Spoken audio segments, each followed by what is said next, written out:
So eto na nga po, game day na, ikalawang laban na ng Gilas Pilipinas kontra naman po sa koponan ng Thailand. And well guys, mukhang medyo may lamang na naman tayo sa height advantage. Hindi rin po ganun kalakas or kagagaling ang koponan nga po ng Thailand. Dahil nga po sa naging laban kahapon ng Thailand kontra sa Jordan ay tinambakan lang naman ng Jordan ng ilang puntos ang koponan ng Thailand sa score po na 97-63 ang Thailand. Ang laki po ng got ng score nila at nakita naman natin dito, hindi rin talaga ganun kalalakas pumuntos ang koponan ng Thailand. So ang babantayan lang po talaga natin dito ay si Chanatip Jakrawo, which is merong nag-average ng height na 6'8". Tapos ito pong kanilang scoring points, yung pinakamalakas pumuntos sa kanila na si Liz, which is kahapon po nag-average siya ng score ng 13 points, 3 rebounds, 5 assists, 1 steal, and 1 block.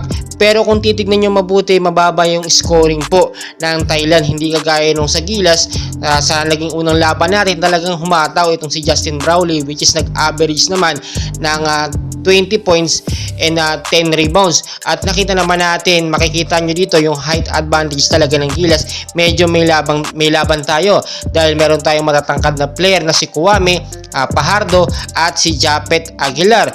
So sa pangalawang laban ng Gilas Pilipinas, for sure hindi na po mauulit yung first 5 na iniline up nga po ni Coach Tim Con. Mababago yan kasi mababasa ng pupunan ng Thailand yung ating lineup.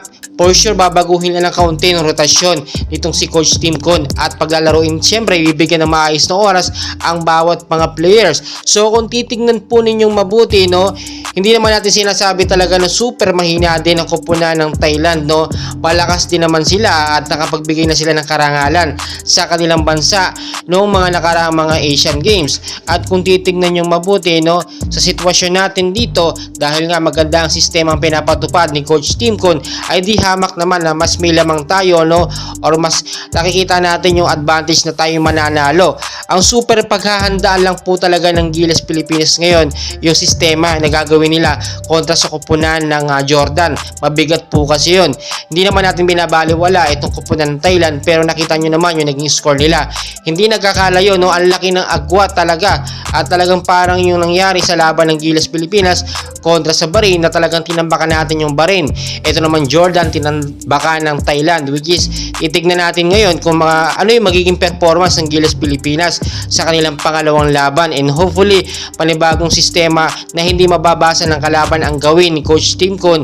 At ito po ang ating magagawa, suportahan natin ang ating Gilas Pilipinas sa kanilang pangalawang laban, and hopefully manalo sila at makapasok po sa next round. Patuloy ko kayong i-update, and please huwag yung kalimutan mag-like and subscribe. Mamaya po gagawa tayo ng paraan makapag-live para makapanood kayo ng actual game ng Game 2 ng Gilas Pilipinas kontra sa Thailand.